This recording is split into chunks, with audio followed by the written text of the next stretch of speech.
आपल्या महाराष्ट्राचे लाडके मुख्यमंत्री श्री देवेंद्रजी फडणवीस साहेब, उपमुख्यमंत्री एकनाथरावजी शिंदे साहेब आणि आपण सर्व पत्रकार बंधू वगैरे, उद्यापासून राज्याचा अर्थसंकल्पीय अधिवेशनाला सुरुवात होत आहे. अधिवेशनाच्या पूर्वसंध्येला आयोजित आपल्या या पत्रकार परिषदेसाठी उपस्थित असलेल्या सर्वच बंधू यांचं मी मनापासून स्वागत करते. अधिवेशनाच्या पूर्वसंध्येला चहापानाचा कार्यक्रमाचं आयोजन करण्याची जुनी पद्धत आहे. चहापानाचा कार्यक्रम केवळ औपचारिक नसतो, तर तो संवादाचा प्रभावी मंच असतो. या मंचावर राज्याच्या विकासावर विधायक चर्चा व्हावी, जनतेचे प्रश्न सरकारपर्यंत पोहोचावेत आणि त्यावर मार्ग निघावा तिचे सगळे अपेक्षित असतात. यंदाचे अधिवेशन हे महायुती सरकारचं दुसरं अर्थसंकल्पीय अधिवेशन आहे. जनतेने मोठ्या विश्वासानं गेल्या वर्षी पुन्हा एकदा महायुतीला सत्ता दिली, त्या विश्वासाला न्याय देण्याचा प्रयत्न महायुती सरकार करत आहे. आपल्याला सर्वांना माहिती की आदरणीय अजितदादांनी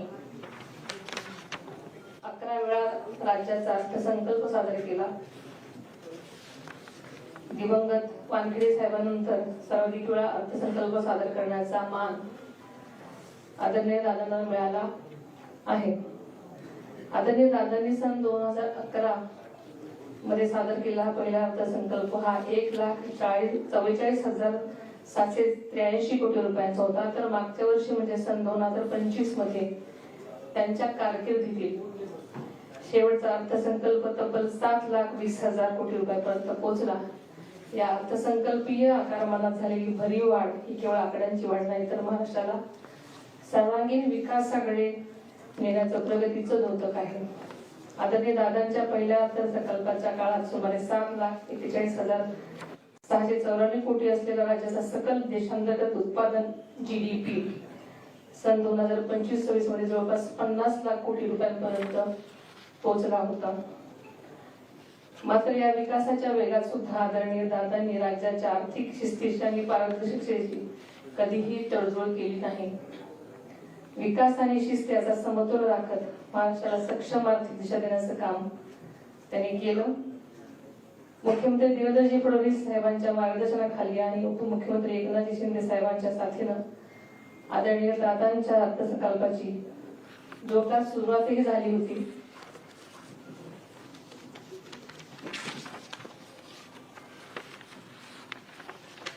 मात्र यंदाचा अर्थसंकल्प त्यांच्या कारकिर्दीतला 12वा अर्थसंकल्प ठरला असता मात्र नीटच्या मनात काहीतरी वेगळंच होतं आणि अचानक आपल्याला सोडून ते गेले. मात्र यापूर्वीच आदरणीय दादांनी त्यांच्या टीमनं अर्थसंकल्पाची तयारी जवळपास अंतिम टप्प्यापर्यंत दिलेली आहे. पंतप्रधान नरेंद्र मोदी साहेबांच्या विकसित भारतचे स्वप्न साकार करण्यासाठी महाराष्ट्राची अर्थव्यवस्था $1 ट्रिलियन नेण्याचा आदरणीय दादांचा ध्यास होता. त्यासाठी सातत्यानं ते प्रयत्नशील होते. आर्थिक शिस्त, नियोजनबद्धता आणि विकासाचा समतोल हेच त्यांच्या कामाचं सूत्र होतं.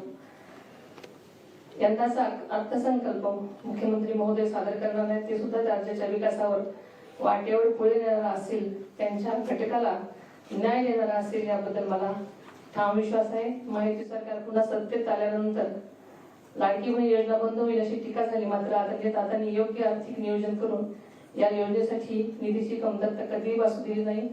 ही योजना यशस्वीपणे सुरू ठेवली. माझं हे पहिलंच अधिवेशन आहे आणि अत्यंत चांगल्या प्रकारे नियोजनबद्ध चालेल अशी मला खात्री आहे. धन्यवाद.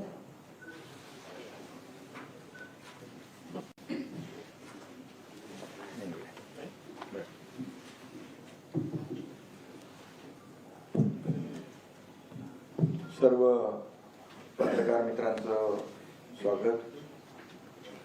उद्यापासून विधिमंडळाच्या बजेट सेशनला सुरुवात होते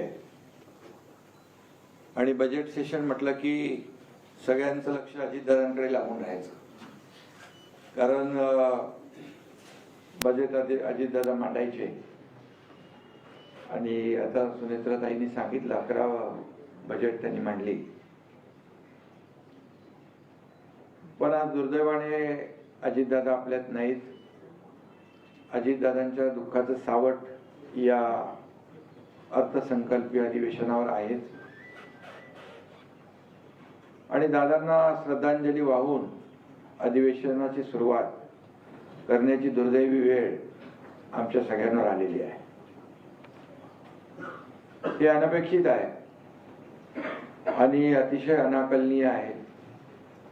शेवटी आपल्या हातात काही गोष्टी नसतात आणि नियतीसमोर आपलं चालत नाही. हेच या दुर्घटनेवरून सिद्ध झालेलं आहे. आणि सुनेत्राताई आहेत, आम्ही दोघंही त्यांच्या पाठीशी आहोत. आमचं हक्क मंत्रिमंडळ आहे, सर्वजण त्यांच्या सोबत आहोत. गेल्या वर्षी बजेट मांडताना अजितदादा म्हणाले होते, विकास आता लांबणार नाही, महाराष्ट्र आता थांबणार नाही. तर अतिशय शिस्तप्रिय आणि आर्थिक जी काही घडी कशी बसवायची आणि प्रसंगी मंत्रिमंडळ बैठकीमध्ये देखील आपल्या सर्व सहकाऱ्यांना आपल्या राज्याच्या आर्थिक बाबींबद्दल स्पष्टपणे सांगणारे अजितदादा गेले 25-30 वर्ष सोबत काम करताना आपण पाहिलेलं आहे. खरं म्हणजे आता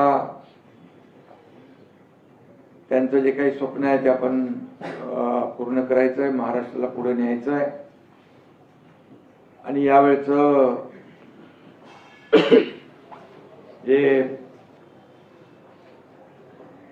बजेट आहे ते मुख्यमंत्री देवेंद्रजी मांडणार आहेत. ते उत्तम अर्थतज्ञ आहेत. त्याने महाराष्ट्रातल्या सर्व बाबींची माहिती आहे. राज्याची आर्थिक नाडी त्यांना माहीत आहे. आणि मला विश्वास आहे की त्यांनी मांडलेला अर्थसंकल्प राज्याला प्रगतीच्या नव्या शिखरावर नेणारा असेल. आणि सर्वसामान्य माणसाचं सरकार, सर्वसामान्यांचं सरकार म्हणून आम्ही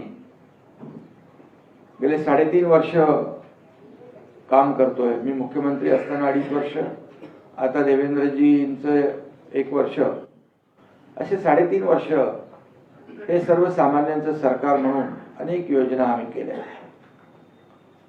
नुकतेच दावोसला मुख्यमंत्री देवेंद्रजी आणि उद्योगमंत्री उदय सामंत यांनी 30 लाख कोटीचे करार केले. हे देखील एक मोठी अचीवमेंट राज्यासाठी आहे. 40-50 लाख लोकांना रोजगार मिळेल आणि राज्य या ठिकाणी प्रगतीपथावर नेण्याचं काम या माध्यमातून होत आहे. आणि खऱ्या अर्थाने आताच ताईंनी लाडक्या बहिणींच्या बाबतीमध्ये या ठिकाणी विषय मांडला. मला आठवत आहे, मी मुख्यमंत्री असताना मुख्यमंत्री माझी लाडकी बहीण योजना देवेंद्रजी, मी, अजितदादा आम्ही ठरवलं की लाडकी बहीण योजना सुरू करायची. परंतु खर्च 45,000 कोटीच्या पेक्षा जास्त होता. पण शेवटी धाडस करण्याची आवश्यकता होती आणि ते आम्ही केलं. आणि अजितदादांनी देखील त्या एवढा मोठा जो काही भार होता, आर्थिक घडी विस्कटणार नाही याची काळजी घेतली आणि ती योजना आम्ही यशस्वी केली, सुरूही केली. आणि ती योजना आज सुरू आहे. याचा आम्हाला सगळ्यांनाच आनंद आहे. लाडक्या बहिणींनी देखील आम्हाला, आमच्या सरकारला, महायुती सरकारला आशीर्वाद दिले आणि ती योजना देखील काही लोक आज पत्रकार परिषदेमध्ये सांगत होते पैसे 3,000 रुपये द्या, अमक करा. त्याच लोकांनी त्या योजनेमध्ये खोडा घातला होता. काही लोक कोर्टात गेले होते, त्या योजनेला विरोध केला होता. काय काय नको नको ते आरोप केले होते. त्यांना वाटलं होतं की फक्त आम्ही निवडणुकीची घोषणा करतोय, ती अंमलात आणणार नाही, परंतु आम्ही प्रिंटिंग मिस्टेक म्हणणारे नाही, जे बोलतो ते करून दाखवणारे आहोत आणि त्याप्रमाणे आम्ही केलं. आणि मी हेही सांगतो, जे आम्ही निवडणुकीच्या वेळेस ज्या घोषणा आम्ही केलेल्या आहेत त्या सर्व घोषणा योग्य वेळेत पूर्ण करणार, हा विश्वास देखील या ठिकाणी मी आपल्याला देतो. कारण काही लोक म्हणाले आता या चहापानावर तर नेहमीप्रमाणे त्यांनी बहिष्कार घातलेलाच आहे. खरं म्हणजे हे अर्थसंकल्पीय अधिवेशन आहे. यामध्ये चहापान म्हणजे काय? हे काय फक्त सत्ताधाऱ्यांचं अधिवेशन नाही आहे. हे विरोधी पक्ष आणि सत्ताधारी सगळे रथाची 2 चाकं आहेत. परंतु हम नहीं सुधरेंगे वाली बात जी आहे, हम नहीं सुधरेंगे असं जे काही त्यांनी सिद्ध करून दाखवलंय. कम्युनिकेशन गॅप म्हणून कोणीतरी म्हटलं की येत आहेत, म्हणजे त्यांनी बहिष्कार चहापानावर घातला, पण त्यांच्या बैठकीवर त्यांच्या सहकार्याने बहिष्कार घातला. अरे येत आहेत, पण ते काय कोणी आलं नाही. आणि कम्युनिकेशन गॅप म्हणाले.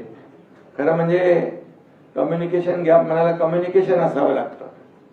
ते कम्युनिकेशन तुम्हाला माहित आहे कशा पद्धतीचं आहे.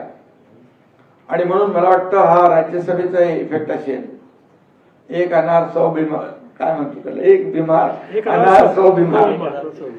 आणि त्यामुळे एक म्हणतो आम्ही देणार, एक म्हणतो आम्ही देणार नाही, तिसरा म्हणतो आम्ही काय करणार. असे अनेक आता आपल्याला खूप पुढे पाहायला मिळेल आणि मी त्याच्यात जात नाहीये. काही लोक म्हणाले की काळी ब्लॅक टी प्यायची, काळी चहा, काळी कॉफी प्यायची, यापेक्षा काळे धंदे बाहेर काढू. मी आपल्याला एवढंच सांगतो की जे काही पूर्वीचं सरकार होतं आणि त्यांनी जे काही काम केलं या महाराष्ट्रातल्या जनतेसमोर आहे. म्हणजे राज्यातल्या जनतेने विकासाला स्वीकारलंय आणि विकास विरोधी लोकांना नाकारलेला आहे. आणि त्यामुळे काळे धंदे कोणाचे होते ते मी काय आज काय बोलत नाही, मी योग्य वेळेला बोलेन. परंतु जनतेने त्यांना नाकारलं आणि महायुतीला स्वीकारलं, ही वस्तुस्थिती आहे. आणि जेव्हा समोरून सभागृहामध्ये बोलतील तेव्हा नक्कीच त्याचं उत्तर आम्ही देऊ. पण दिल्लीमध्ये AI समिट होतं, तुम्ही गेले होते ना. AI समिट होतं, जगभरातले लोक आले होते. भारत मंडपम मध्ये जे काही चित्र आपण पाहिलं, जगभरातले लोक आले होते. आणि आपला देश पुढे जातोय. या देशामध्ये, आपल्या भारतामध्ये, दिल्लीमध्ये आंतरराष्ट्रीय स्तरावरचं AI समिट होतं. आणि त्यावेळी चड्डी बनियान गँग तिकडे आली आणि त्यांनी काय तिकडे केलं ते आपण पाहिलेलं आहे.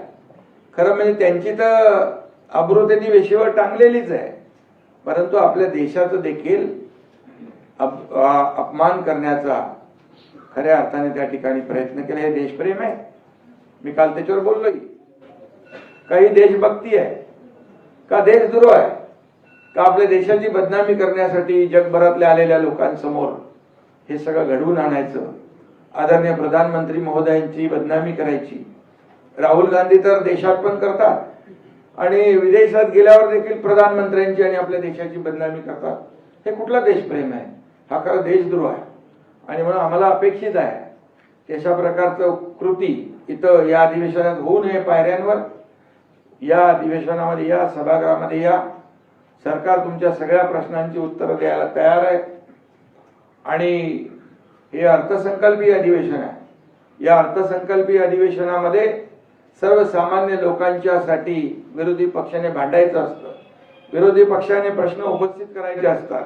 आणि सत्ताधारी पक्षाकडून त्या आपल्या जनतेला न्याय मिळवून घ्यायचा असतो.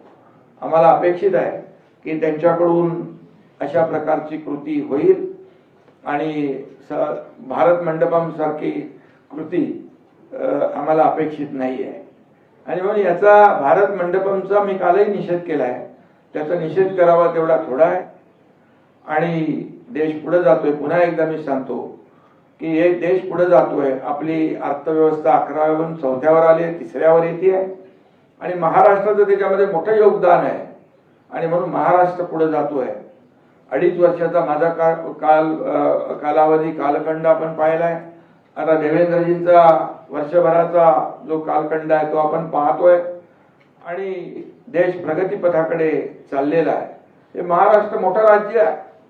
आज किती योजना आम्ही केल्या तरी सुद्धा पायाभूत सुविधांमध्ये महाराष्ट्र नंबर 1 ला आहे. सगळ्यात जास्त पायाभूत सुविधा या महाराष्ट्रामध्ये सुरू आहे. त्यामुळे वेगवेगळ्या मॉडेलच्या माध्यमातून या ठिकाणी आपण पाहिलं. काही लोक म्हणाले एक तरी काम चांगलं दाखवा. हे कुठला मेलडी रोड जो आपला कोस्टलचा काय तो गाणं आहे ना आपलं, जय हो जय हो, त्याच्याबद्दलही काही लोक म्हणाले एक तरी चांगलं काम दाखवा. अरे अटल सेतू बघा, तुम्ही बंद केलेले मेट्रोची कामं बघा, कारशेडला स्टे दिलेलं ते बघा. हे सगळे स्टे आम्ही हटवले, सगळे स्पीड ब्रेकर हटवले. सगळी ती सरकार आता प्रगती सरकारच्या वेगाने पुढे जात आहे. मी काय त्या कामांचं काय बोलत नाही, परंतु मुंबईमध्ये देखील मोठ्या प्रमाणावर जे आदरणीय प्रधानमंत्री मोदयांचं स्वप्न आहे सगळ्यांना घरं, आमच्या हिंदू हृदय सम्राट बाळासाहेबांचं स्वप्न होतं 40 लाख लोकांना घरं.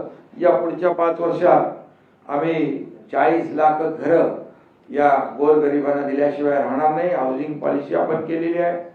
झोपडपट्टी मुक्त मुंबई महाराष्ट्राचा आम्ही संकल्प केलेला आहे. MMRDAच्या माध्यमातून देखील त्या ठिकाणी दुर्घटना घडलेली आहे, वस्तुस्थिती आहे. त्यामुळे सक्त कारवाई केली आहे. त्याला निलंबित करून टाकलंय. जी कंपनी होती त्याला 5 कोटीचा दंड लावलाय. जो कन्सल्टंट होता त्याला 1 कोटीचा दंड लावलेला आहे. आणि कुणालाही पाठीशी घालणार नाही, त्यांच्यावर कठोर कारवाई करण्याचे संकेत 4 लोकांना अटक केलेली आहे. मुख्यमंत्री महोदयांनी स्वतः गांभीर्याने घेतलंय. मी देखील त्या संबंधित आमच्या अधिकाऱ्यांना सक्त सूचना ताकीद दिलेल्या आहेत. या दुर्घटनेची पुनरावृत्ती होऊ नये यासाठी सेफ्टी ऑडिट, स्ट्रक्चरल ऑडिट हे सगळं करण्याच्या सूचना ऑनगोईंग प्रोजेक्ट जेवढे आहेत या सगळ्यांना दिलेल्या आहेत. आणि आम्हाला दुर्घटनेच्या बद्दल जे मुख्यमंत्री सहायता निधीतून तर 5 लाख दिलेच, परंतु MMRDAच्या माध्यमातून देखील प्रत्येक मृताला 15 लाख रुपये दिलेले आहेत. शेवटी पैसे देणं हा महत्वाचा विषय नाही, परंतु जी घटना झाली त्याच्या कुटुंबियाच्या मागे उभं राहण्याचं काम केलं आणि घटना पुनरावृत्ती होऊ नये याची देखील काळजी आम्ही घेतोय. आणि म्हणून MMRDA जे काम करते 48,000 कोटीचं बजेट परवा शिल्की बजेट त्यांनी सादर केलेलं आहे. आणि म्हणून अनेक कामं विकासाची या ठिकाणी सुरू आहेत. आज सिंचनाचे प्रकल्प देखील महाविकास आघाडीच्या सिंचनाच्या 2.5 वर्षामध्ये 4 प्रकल्पांना सुधारित प्रशासकीय मान्यता दिली होती.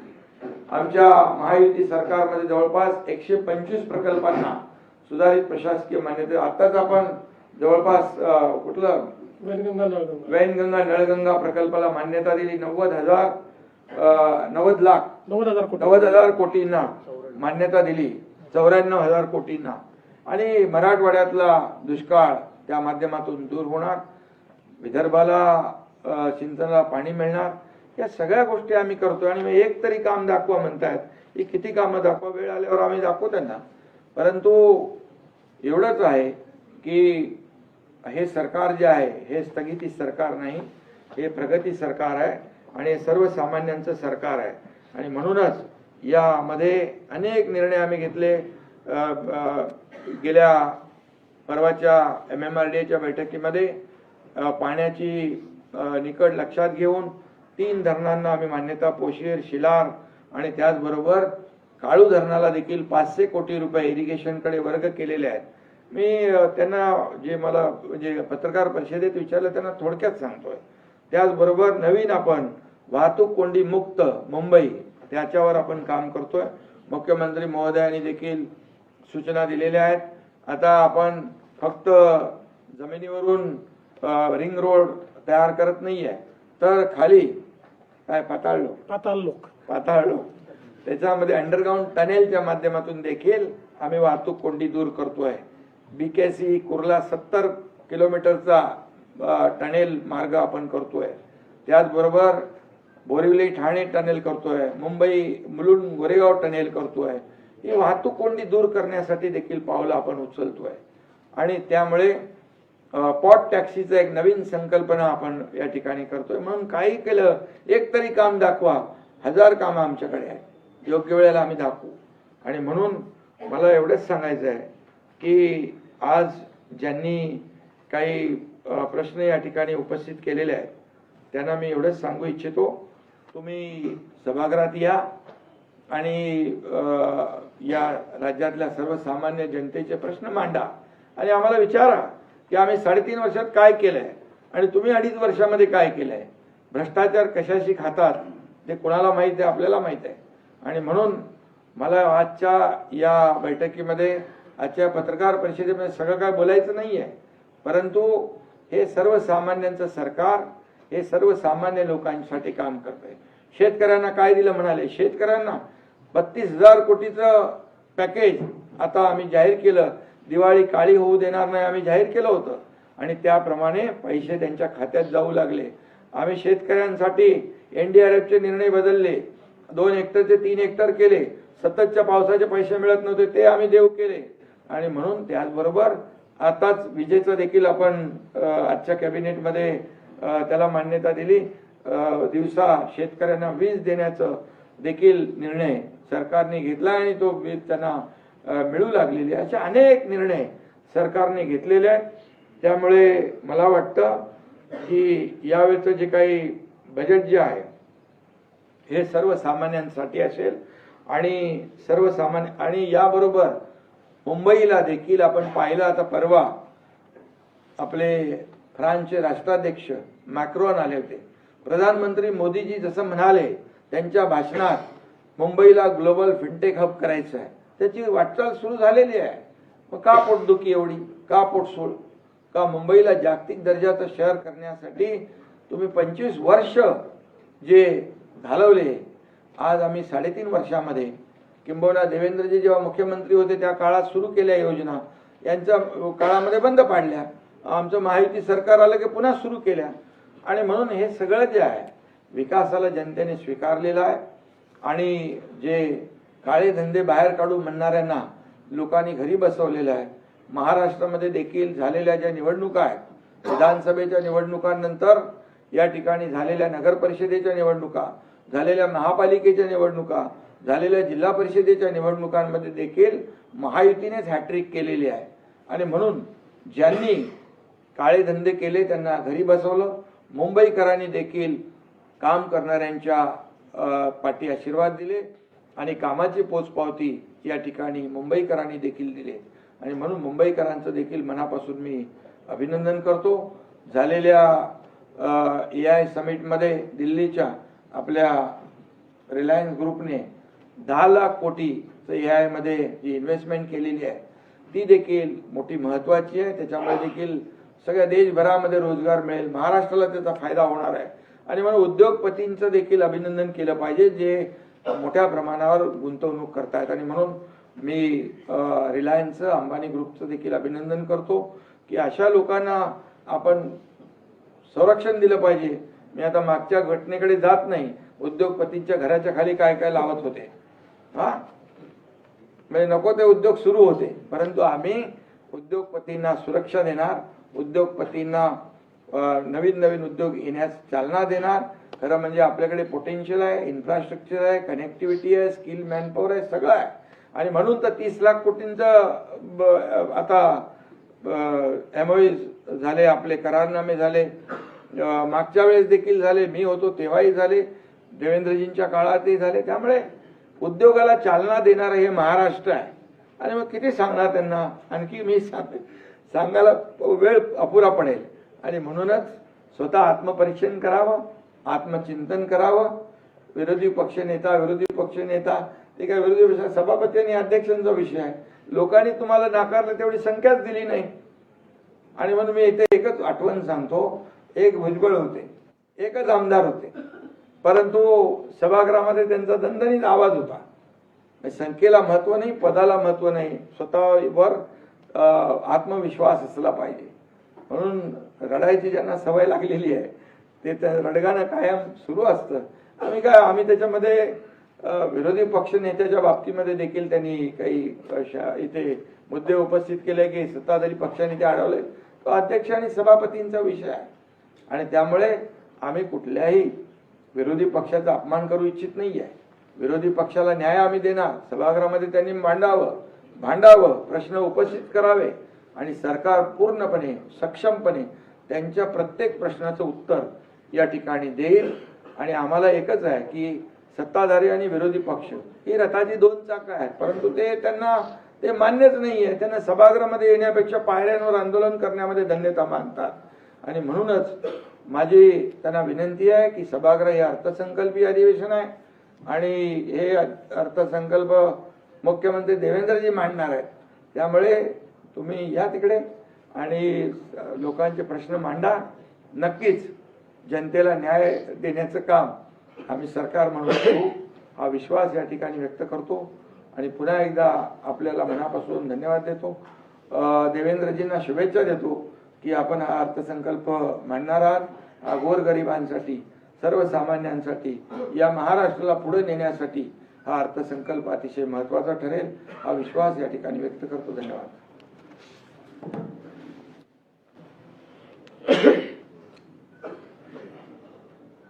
धन्यवाद शिंदे साहेब. महायुती सरकारचं 6वं अधिवेशन हे उद्यापासून सुरू होत आहे आणि मला हा विश्वास आहे की या अधिवेशनाच्या माध्यमातून गोरगरीब आणि सामान्य माणसाचे प्रश्न सोडवण्याकरता आम्ही पुढाकार घेऊ. खरं म्हणजे 1 महिना हे अधिवेशन चालणार आहे. 4 आठवड्याचं अधिवेशन आहे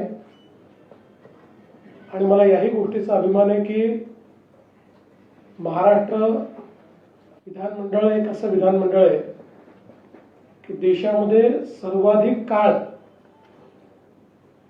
आणि सर्वाधिक दिवस अधिवेशन हे महाराष्ट्र विधानमंडळात होतं. आमची संख्या ही अभूतपूर्व असली तरी आम्ही कुठेही अधिवेशनाचे दिवस कमी करा असा आग्रह बिझनेस ॲडव्हायझरी कमिटीत केला नाही. कारण अधिवेशन एक असं माध्यम असतं की ज्यातनं सर्वसामान्य लोकांना आपण न्याय देऊ शकतो. या अधिवेशनामध्ये 6 मार्चला मी अर्थसंकल्प मांडणार आहे. खरं म्हणजे माननीय अजितदादा पवार यांनी या अर्थसंकल्पाकरता प्रचंड तयारी केली होती आणि एक चांगला अर्थसंकल्प देण्याचा त्यांचा मानस होता. दुर्दैवाने हा अर्थसंकल्प मांडण्याची वेळ ही माझ्यावर आलेली आहे. एक अर्थमंत्री म्हणून अजितदादांना जे मी जवळून बघितलं, कुठल्याही मुख्यमंत्र्यांना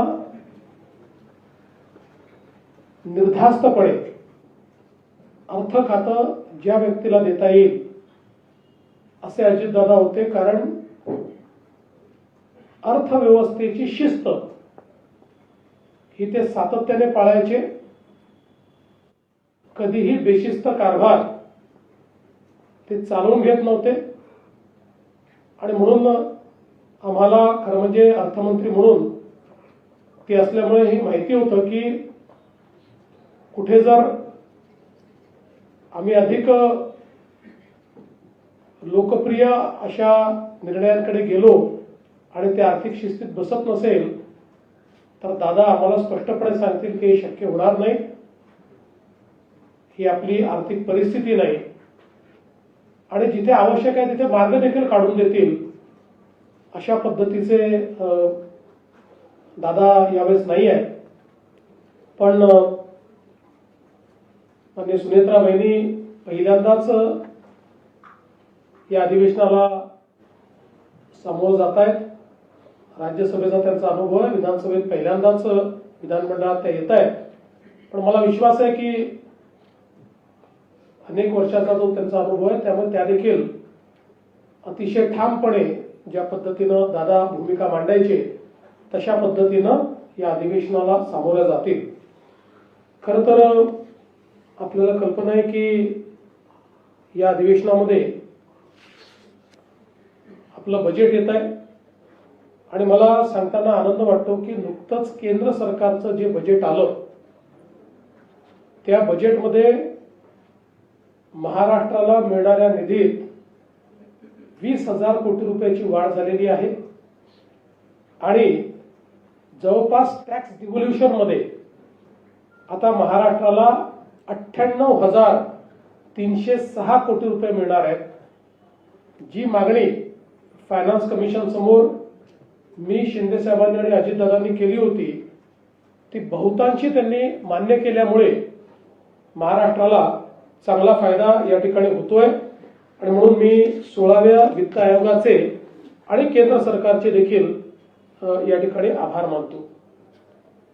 या केंद्राच्या बजेटमध्ये आपल्याला 2 हायस्पीड कॉरिडॉर तर मिळालेच, पण रेल्वेच्या बजेटमध्ये 23,000 कोटी रुपये हे आपल्याला मिळाले आहेत.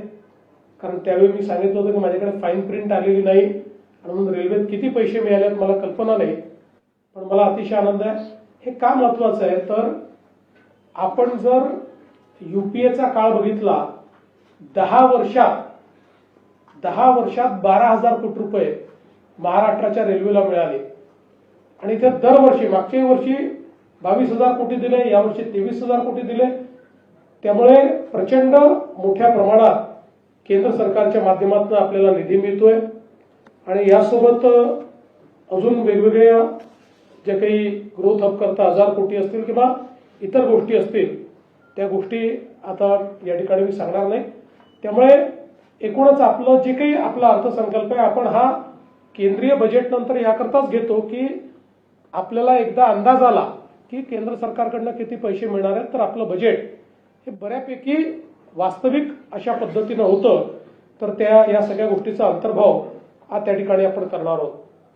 यावेळी मी केंद्र सरकारचे आणि विशेषतः शिवराज सिंग चौहान साहेबांचे देखील आभार मानेन की जुनी नरेगा आणि आता जी रामजी जी योजना झालेली आहे आपण ऍडिशनल मॅनडेजची त्या ठिकाणी एक मागणी केली होती आणि 1300 लाख मनुष्य दिवसावरनं 1600 लाख मनुष्य दिवस अशी आपल्याला त्यांनी वाढ करून दिल्यामुळे जवळपास 1,400 कोटी रुपये अतिरिक्त हे महाराष्ट्राला या ठिकाणी त्या माध्यमातून देखील मिळणार आहेत.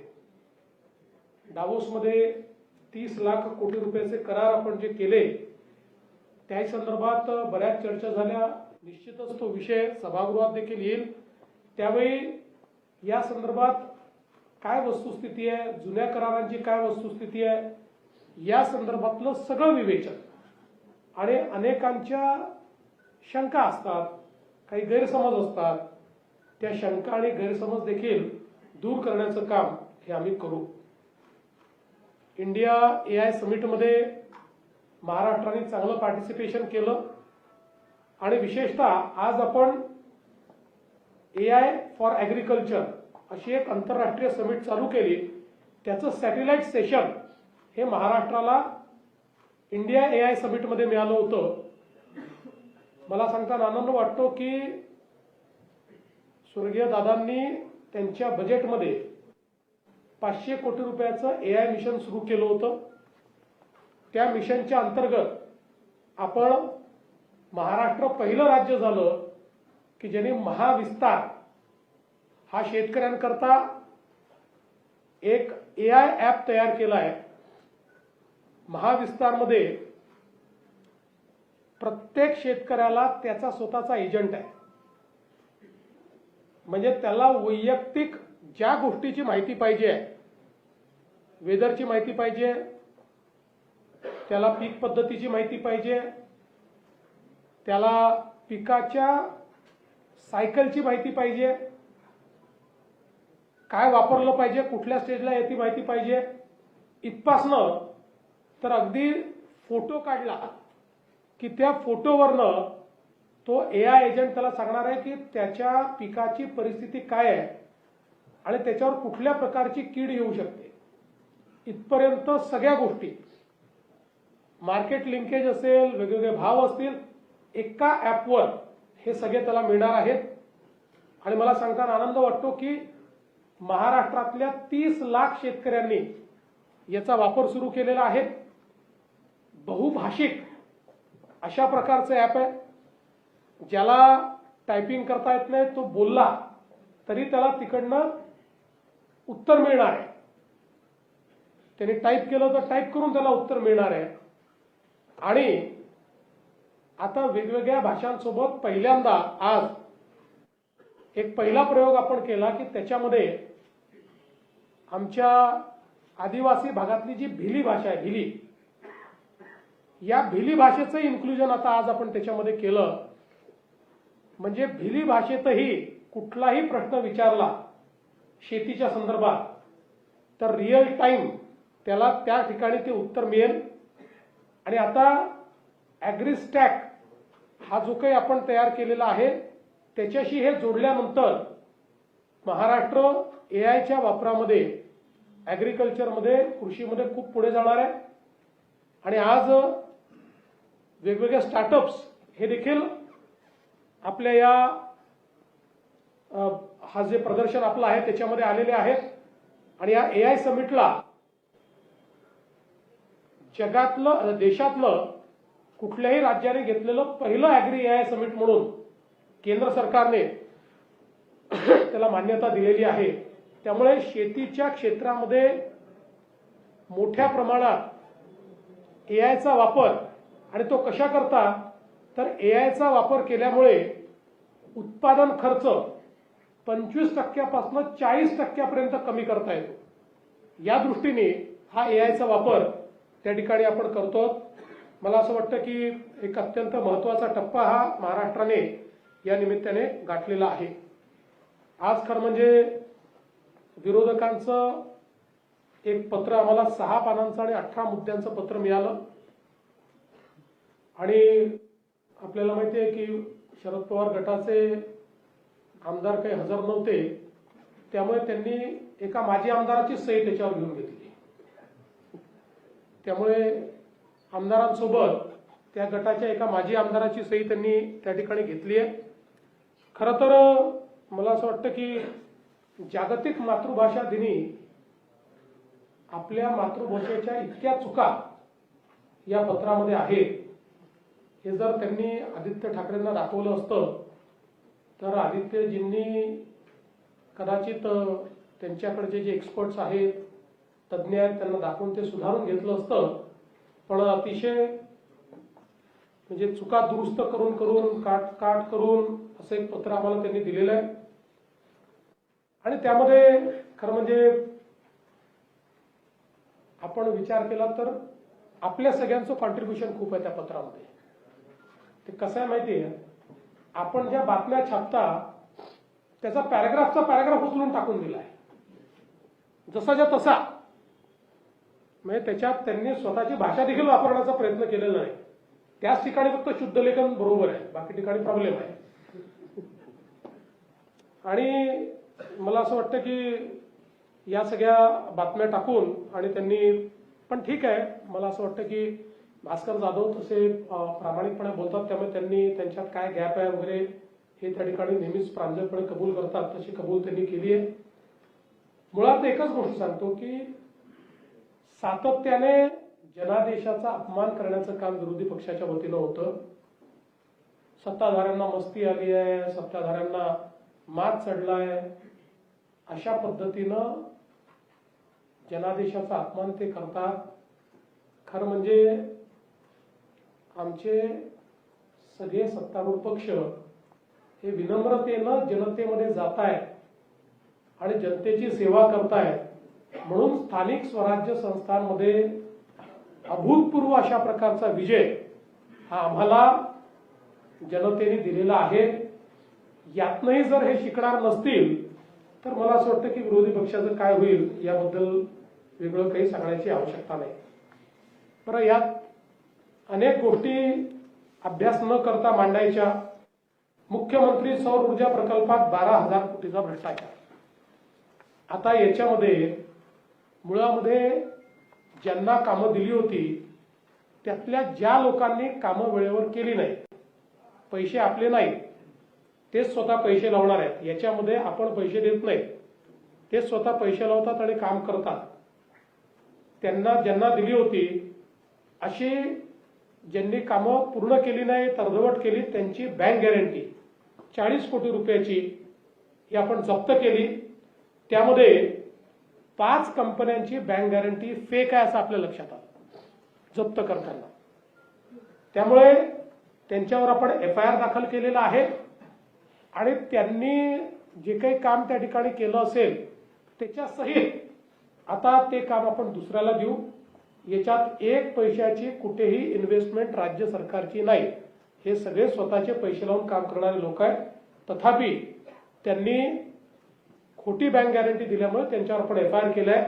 त्यामुळे कुठलीही माहिती न घेता बोलण्याची जी काही एक प्रथा विरोधी पक्षात पडली आहे, विरोधी पक्षाने आरोप केलाच पाहिजे, पण तो माहितीसहित, पुराव्यांसहित आणि शार्प आरोप केला पाहिजे. हवेत गोळीबार करायचा आणि पळून जायचं हे करणं योग्य नाही आहे. त्यामुळे याही सभागृहामध्ये ते जे काही आरोप प्रत्यारोप जे काही करतील निश्चितपणे त्या संदर्भात उत्तर द्यायला आम्ही तयार आहोत. या ठिकाणी या विधिमंडळाच्या अधिवेशनात एकूण 15 विधेयकं हे त्या ठिकाणी मांडली जातील, ज्यामध्ये 2 विधेयकं हे जुने प्रलंबित विधेयक आहेत. हे सगळे विधेयकं पूर्ण चर्चेअंती आम्ही त्या ठिकाणी मंजूर करू आणि भरपूर चर्चेची संधी ही विरोधी पक्षाला, सत्तारूढ पक्षाला, सगळ्यांना आम्ही देणार आहोत. चर्चेतनं प्रश्न सुटतात आणि विधानमंडळामुळे प्रशासन जे आहे हे त्या ठिकाणी तंदुरुस्त राहतं असं मानणाऱ्यांपैकी आम्ही असल्यामुळे पूर्ण काळ विधानमंडळ चालेल. आमचे अध्यक्ष तर कधी कधी रात्री 12 वाजेपर्यंत चालवतात. त्यांना आम्ही विनंती करतो की तुम्ही थोडं वेळेत बंद करा, तरी ते चालवतात. पण मी एवढाच विश्वास देतो, एक चांगला अर्थसंकल्प मांडण्याचा प्रयत्न आम्ही करू. जे मुद्दे माननीय अजितदादांना अपेक्षित होते ते सगळे मुद्दे या अर्थसंकल्पामध्ये त्यांनी जे काही सूचना केल्या होत्या त्या सगळ्या सूचना या आम्ही अंतर्भूत करू आणि जनसामान्यांना दिलासा देत असताना आर्थिक शिस्त देखील राज्याची पाळता आली पाहिजे या दृष्टीनं काही कडक पावलं देखील उचलायची आवश्यकता पडली तर ती देखील आम्ही उचलायला मागे पुढे पाहणार नाही, हा विश्वास मी आपल्या सर्वांना देतो. धन्यवाद. प्रामुख्याने लाडकी बहीण योजना असेल किंवा राज्याचं वाढलेलं कर्ज असेल याच्यामुळे जो आर्थिक भार राज्याच्या तिजोरीवर आला त्यावर कसरत करावी लागली का तुम्हाला अर्थसंकल्प? असं आहे की आपण विकसनशील अर्थव्यवस्था आहोत, त्यामुळे प्रत्येक अर्थसंकल्प हा कसरत असतेच. कारण शेवटी विकसनशील अर्थव्यवस्थेमध्ये आपल्याला विकास, कर्ज, दायित्व यांचा मेळ बसवावा लागतो. पण मला असं वाटतं की महाराष्ट्राची परिस्थिती निश्चित अशी आहे की या ज्या काही आम्ही योजना सुरू केलेल्या आहेत या योजना बंद करण्याची वेळ आमच्यावर नाही, ते आम्ही चालू. धान उत्पादक शेतकऱ्यांसाठी बोनसचा विषय प्रलंबित आहे. या अधिवेशनात थोडा उशीर झाला, कालच ते बोनस रिलीज झाला. राष्ट्रवादी शरद पवार पक्षाचे नेते आजच्या महाविकास आघाडीच्या बैठकीत नव्हते, त्याचा अर्थ असा घ्यायचा का की ते विरोधीकरणाच्या मुद्द्यावर किंवा सरकारकडे उभा आहे किंवा बघा, आता त्यांच्या पक्षाच्या निर्णयाचं मी कसं उत्तर देऊ? आम्ही तिघेही नाही देऊ शकत. त्यांचं उत्तर तेच देऊ शकतात का आले नाही. कदाचित असंही असू शकतं की आपापसात काही त्या 3 पक्षांमध्ये भांडण चाललं असेल, काही अजून काही वेगळं असेल, त्यामुळे त्याचं उत्तर तर मी नाही देऊ शकणार. आहे पण मागच्या काही दिवसात वारंवार म्हणजे आता अधिवेशन असल्यामुळे तो देखील मुद्दा तितकाच येईल की रोहित पवार किंवा त्या शरद पवार गटाकडून अजित पवार यांचा अपघात की घातपात याच्यावर वारंवार चर्चा केली जाते. हा मुद्दा देखील सभागृहात येताना दिसतोय. खरंच सगळ्या चौकशा सुरू आहेत, सगळ्या गोष्टी सुरू आहेत, पण याला देखील कसं काही नॅरेटिव्ह उभा केलं जाते त्याला उत्तर असणार. पहिली गोष्ट तर अशी आहे की जो काही दुर्दैवी अपघात झालेला आहे त्यामुळे सर्वच लोक शॉकमध्ये आहेत. कोणाचं दुःख जास्त आहे आणि कोणाचं दुःख कमी आहे असं ते आखता येणार नाही. आणि मला असं वाटतं की त्यांच्या परिवारापेक्षा जास्त दुःख कोणाला असूही शकत नाही, पण सगळेच लोक त्यामध्ये दुःखी आहेत. आता या संदर्भात हा जो काही अपघात झालेला आहे किंवा जी घटना घडलेली आहे याची DGCAच्या माध्यमातून चौकशी चालली आहे. DG सेफ्टी स्वतः ती चौकशी करतायत. आपण CID चौकशी सुरू केली होती, मात्र राष्ट्रवादी काँग्रेस पक्षाच्या वतीनं आम्हाला ही विनंती आली की याची CBI चौकशी झाली पाहिजे. तर शेवटी आपल्याला सगळं सत्य कळलंच पाहिजे. तात्काळ मी केंद्र सरकारला पत्र लिहिलं आहे. मी स्वतः माननीय गृहमंत्र्यांशी बोललो आहे आणि त्याची आपण जी काही CBI चौकशी आहे ती देखील आपण करणार आहोत. आता आपण जर बघितलं तर जवळपास 2 प्रेस नोट या DGCAने किंवा DG सेफ्टीने त्या ठिकाणी दिलेले आहेत. त्याच्यामध्ये त्यांनी सांगितलं आहे की 13 निर्धारित मानकांवर ही त्यांची चौकशी जी आहे ती चौकशी सुरू आहे. डिजिटल फ्लाईट रेकॉर्डर जो आहे त्याचा डेटा त्यांनी पूर्णपणे डाउनलोड केलेला आहे. व्हॉइस रेकॉर्डर जो आहे त्याच्या संदर्भातही त्यांनी आपली भूमिका स्पष्ट केलेली आहे. त्यामुळे डेटा उपलब्ध होणार नाही अशी कुठलीच आता परिस्थिती त्या ठिकाणी नाही. त्या संदर्भात जी काही शेवटी ही विमानं परदेशात बनतात त्यामुळे तिथल्याही हा जो काही व्हॉइस रेकॉर्डर आहे त्याचा डेटा रिट्रीव्ह करण्याकरता त्यांची मदत ही त्या ठिकाणी घेतली जाते. आणि मलबा असेल, परिचालन किंवा मेंटेनन्स रेकॉर्ड असतील, या सगळ्यांची चौकशी चाललेली आहे. विशेषतः VSR ही जी कंपनी आहे या कंपनीचं पूर्ण ऑडिट हे DGCAने सुरू केलेलं आहे. आणि केवळ या अपघातापुरतं ते ऑडिट चाललेलं नाहीये, तर त्यांचं पूर्ण गेल्या काही वर्षाचं सगळ्या फ्लाईट्सचं ऑडिट हे त्या ठिकाणी अतिशय कडक पद्धतीनं करण्यात येत आहे. त्यांचे लॉगबुक्स असतील, तिथे FTDL जे असतं त्याचं ते योग्य प्रकारे पाहिले गेले की नाही, मेंटेनन्स योग्य प्रकारे होता की नाही, या सगळ्या गोष्टींचा त्या ठिकाणी चौकशी चाललेली आहे. त्यामुळे मला असं वाटतं की या सगळ्या चौकशीचा जो काही निकाल आहे त्याची वाट बघितली पाहिजे. अर्थात या संदर्भात कोणाच्या मनात शंकाच असू नये असं म्हणणाऱ्यांपैकी मी नाही. कोणाच्याही मनात शंका असेल तर माझं तर मत असं आहे की या संदर्भात ती शंका ही जी काही योग्य अथॉरिटी आहे त्या अथॉरिटीकडे व्यक्त केली पाहिजे. म्हणजे अगदी ज्यांच्या मनात शंका आहे त्यांनी DGCAला त्या शंकांच्या संदर्भातलं एखादं पत्र लिहावं किंवा आमच्याकडे दिलं तर आम्ही देखील ते पत्र हे DGCA पर्यंत पोस्ट करू. कारण कुठली शंका, व्हॅलिड शंका तर वेगवेगळ्या प्रकारच्या काही काढता येऊ शकतात, मी त्याच्याबद्दल म्हणत नाही. कारण शेवटी एखादी थिअरी तयार करायची तर कुठली थिअरी तयार होते, पण ज्या काही व्हॅलिड शंका आहे यातल्या प्रत्येक शंकेचं उत्तर मिळालंच पाहिजे. हा आमचाही आग्रह आहे, हा सुनेत्राताईंचाही आग्रह आहे आणि पवार कुटुंबाचाही आग्रह आहे. त्याच्यामुळे मला असं वाटतं की ज्या काही शंका असतील त्या त्यांनी म्हणजे ज्याच्यावर समजा 13 निर्धारित जे मुद्दे आहेत त्या मुद्द्याच्या बाहेरही कोणाची शंका असेल तर त्यांनी ते DGCAला लिहिलं पाहिजे. आम्हाला दिलं तर आम्हीही आपल्या वतीनं ते DGCAकडे पाठवू की याही शंकांच्या संदर्भात आपण उत्तर दिलं पाहिजे किंवा जो काही तुम्ही त्याच्यात चौकशी करताय त्या चौकशीत काय आढळत आहे हे त्या ठिकाणी सांगितलं पाहिजे. म्हणून मला असं वाटतं की कोणी चौकशीची मागणी करणं चुकीचं नाही. चौकशी झाली पाहिजे, चौकशी होतेच आहे. केंद्र सरकारला आणि सिव्हिल एव्हिएशन डिपार्टमेंटला या चौकशीमध्ये लपवण्यासारखं काही आहे असं मला वाटत नाही. किंबहुना आम्ही सगळे रोज फ्लाय करतो, केंद्रातले मंत्री करतात, पंतप्रधान करतात, आम्ही सगळे करतो. त्यामुळे यातनं जे काही बाहेर येईल ते आमच्या सगळ्यांच्याही जीविताच्या दृष्टीनं अत्यंत महत्वाचं ठरणार आहे. जर त्याच्यातले काही लॅप्सेस असतील तर ते पुढे होऊ नये या दृष्टीनं ते देखील महत्वाचं ठरणार आहे. आता ही जी VSR कंपनी आहे याच्यामध्ये जवळपास देशभरातले सगळे नेते याच्यामध्ये फ्लाय करतात. आता हे जे विमान ज्याच्यात मान्य दादांचा अपघात झाला, मी 4-5 वेळा त्याच्यामध्ये मी स्वतः फ्लाय केलेला आहे. त्यामुळे मला असं वाटतं की या संदर्भात अपेक्षा एवढीच आहे की शंका, त्याचं उत्तर हे आपण घेतलं पाहिजे. कुठल्याही पद्धतीनं स्वर्गीय दादांचा अपमान होईल किंवा स्वर्गीय दादांच्या परिवाराला त्रास होईल अशा पद्धतीनं फक्त कोणी वागू नये, ही एक माझी अपेक्षा आहे.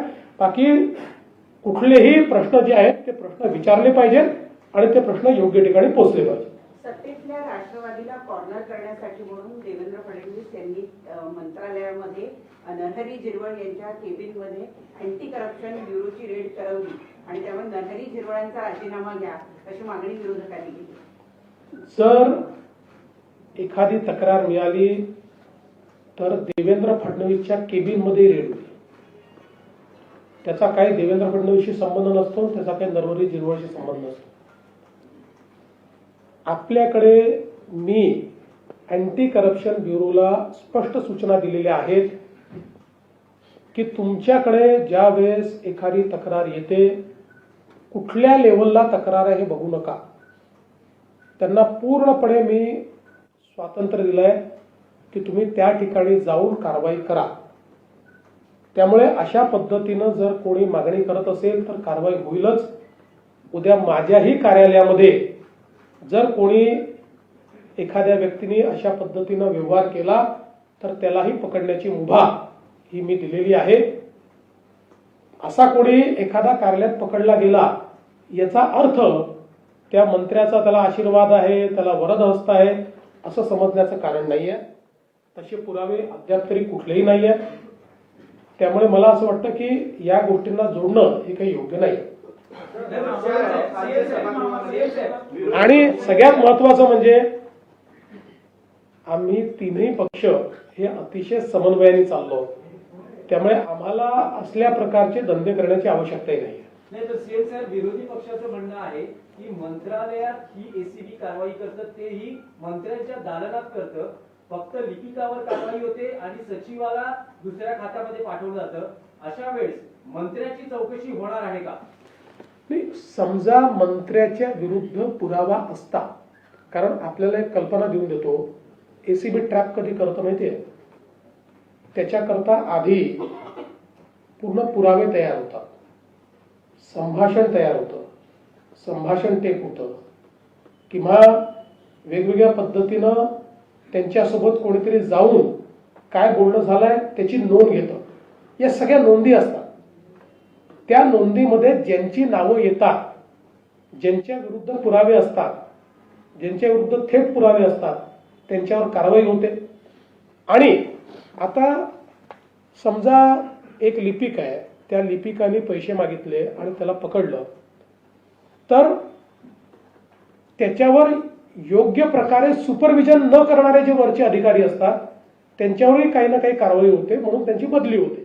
आता या संदर्भात ज्यांची बदली झालेली आहे त्यांच्याबद्दल अद्याप माझ्याकडे पूर्ण माहिती नाहीये, मी ती पूर्ण माहिती घेऊन तुम्हाला बोलेन. पण या सगळ्या प्रकरणामध्ये कुठल्याही पुराव्यामध्ये, कुठल्याही कन्व्हर्सेशनमध्ये मंत्र्याचं नाव आलेलं नाही. ते जर आलं असतं तर आम्ही निश्चितपणे मंत्र्यांना देखील राजीनामा मागितला असता, पण ते कुठेही आलेलं नाही. मंत्र्याच्या दालनात होते, राज्य सरकारच्या प्रतिमेला धक्का बसतो असं तुम्हाला वाटत नाही का? मंत्रालयात हो का तहसीलदाराच्या कार्यालयात हो, अशी कुठली घटना घडली तर राज्य सरकारच्या प्रतिमेला धक्का पोचतोच. कारण कोणीही राज्य सरकारचा अधिकारी किंवा कर्मचारी ज्यावेळेस अशा प्रकारची लाचखोरी करतो तर ते कुठल्या शासनाला भूषणावं नसतंच. आणि म्हणूनच तुम्ही बघा, याला दोन्ही पद्धतीनं पाहता येईल. एक पद्धत ही आहे की कारवाई न करणं, पण दुसरी पद्धत आम्ही अवलंबलेली आहे की मोठ्या प्रमाणात करा. तुम्ही बघा, रोज तुम्हाला लक्षात येत असेल, रोज आम्ही 0 टॉलरन्स ठेवलाय. रोज कुठे ना कुठे कारवाई चाललेली आहे. कारण एसीबीला सांगितलेलं आहे की अशा पद्धतीनं जर कोणी वागत असेल आणि जनसामान्यांकडनं पैसे वसुली होत असेल तर कारवाई कराच. आता याला कोणी दुसरं हे म्हणू शकेल की लाचखोरीची प्रकरणं वाढली नाही, कदाचित हे आधी करत असतील पण तुम्हाला माहिती नव्हतं किंवा तुम्ही कारवाई नसेल केली. समजल्याबरोबर कारवाई करणं हाच याच्यावरचा उपाय आहे. साहेब, अल्पसंख्याक विभागाच्या शाळांना मान्यता दिली होती, तुम्ही त्याला स्थगिती दिली होती. मात्र आता त्या विभागाने स्पष्टीकरण दिलेलं आहे की आदिदादांच्या काळातच याला सगळी मान्यता मिळाली होती आणि कुठेतरी महापोर्टल जे आहे त्याच्या बिघाडामुळे उशिरा अपलोड झालेलं आहे. असं आहे की या संदर्भात आता हा विभाग माननीय उपमुख्यमंत्री महोदयांकडे आहे, त्या पूर्ण चौकशी करता आहेत.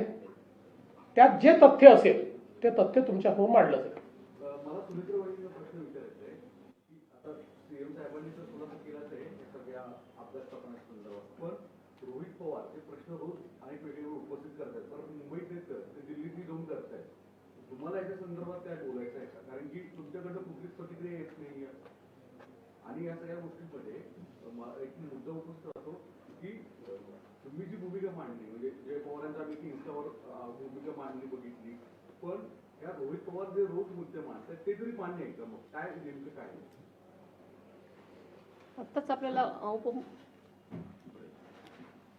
आताच आपल्याला माननीय मुख्यमंत्र्यांनी असं उत्तर दिलेलं आहे. आणि चौकशी म्हणजे आम्ही पण त्यांना सांगितलेलं आहे. मी सीबीआय तर्फे चौकशीचे पत्र मुख्यमंत्री साहेबांना दिलेलं आहे. त्यामुळे चौकशी आणि ती आपल्याला कळेलच काय ते. असं आहे की यातलं प्रत्येक गोष्ट ही सगळ्यांना समजलीच पाहिजे, हा आमचाही आग्रह आहे. त्यामुळे आम्हीही त्याचा पाठपुरावा करत राहू. प्रत्येक जी गोष्ट ज्यातनं शंका उपस्थित होते त्याचं उत्तर येतपर्यंत आम्ही पाठपुरावा करणार.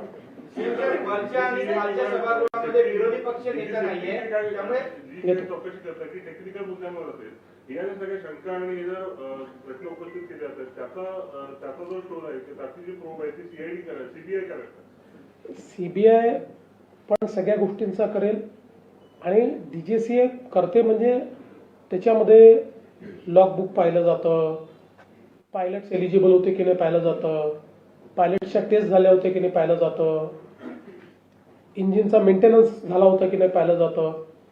एक विमान जेव्हा आपण उडवतो त्यावेळी अनेक चेक्स असतात स्टॅट्युटरी, ते सगळे चेक झाले होते की नाही, त्याच्यामध्ये काही लॅप्सेस आहे का. याच्यासोबत हे जे डिजिटल फ्लाईट रेकॉर्डर आहे किंवा व्हॉइस रेकॉर्डर आहे यातनं प्रत्यक्ष त्या क्षणी काय घडत होतं याची माहिती मिळते. त्यामुळे मला असं वाटतं की आत्ता म्हणजे मी काही याचा एक्सपर्ट नाही आहे, मला त्यातली सगळी माहिती नाही आहे.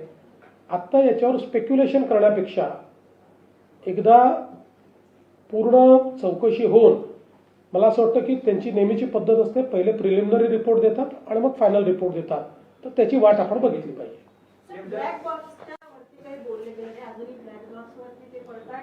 मला असं वाटतं की अतिशय क्लिअर कट डीजीसीएच्या जे काही त्यांनी प्रेस विज्ञप्ती दिली आहे त्यात त्यांनी सांगितलं आहे 2 प्रकारचे इन्स्ट्रुमेंट असतात. त्यातला जो डिजिटल आहे, जो सगळ्या गोष्टी टिपत असतो, तो पूर्णपणे रिट्रीव्ह झालाय. जो व्हॉइसवाला आहे त्याही संदर्भात रिट्रीव्ह करणं चाललेलं आहे.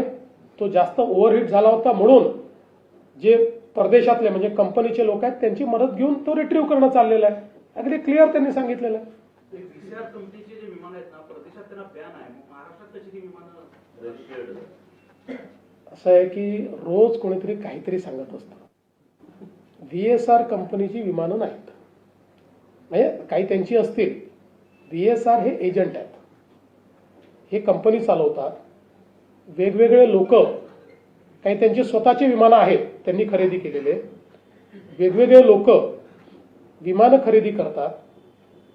ही सगळी जी विमानं असतात ही त्यांना जसं आपला टॅक्सीचा लायसन्स असतो किंवा परमिट असतं तशा प्रकारचं त्यांना ट्रान्सपोर्टेशनचं परमिट असतं आणि ते यांच्याकडे ती विमानं ठेवतात आणि यांचे पायलट्स असतात, यांचा मेंटेनन्स असतो आणि त्यात त्यांना भागीदारी मिळते. त्यामुळे महाराष्ट्र सरकारने गेले अनेक वर्ष म्हणजे आम्ही पाहतोय आता एकूणच या फील्डमध्ये 5-7 ऑपरेटर्स आहेत. त्यामुळे आलटून पालटून त्यांचीच विमानं येतात, तेच ऑपरेटर त्या ठिकाणी आणत असतात. आता कदाचित गेल्या काही वर्षांमध्ये VSR हा सगळ्यात मोठा ऑपरेटर झाला, सगळ्यात जास्त विमानं त्यांच्याकडे आहेत. त्यामुळे ती विमानं जेव्हा आपण विमान रिक्विजिशन करतो त्यावेळी या 4-5 ऑपरेटरपैकी कोणाचं तरी विमान येणार आहे, तर ते विमान येतं. वरच्या आणि खालच्या सभागृहामध्ये विरोधी पक्ष नेता नाहीये. विरोधक म्हणतात की सरकारनं मनाचा मोठेपणा दाखवावा लोकशाही टिकवण्यासाठी. सरकार घाबरते विरोधी पक्ष नाही, फारच घाबरलोय आम्ही. घाबरून आमची घरीच बसलो आहे. घाबरून आमची चाळण झालेली आहे. पण मला असं वाटतं की याचं उत्तर शिंदे साहेबांनी दिलेलं आहे. हे शेवटी अध्यक्ष आणि सभापती म्हणून ठरवते.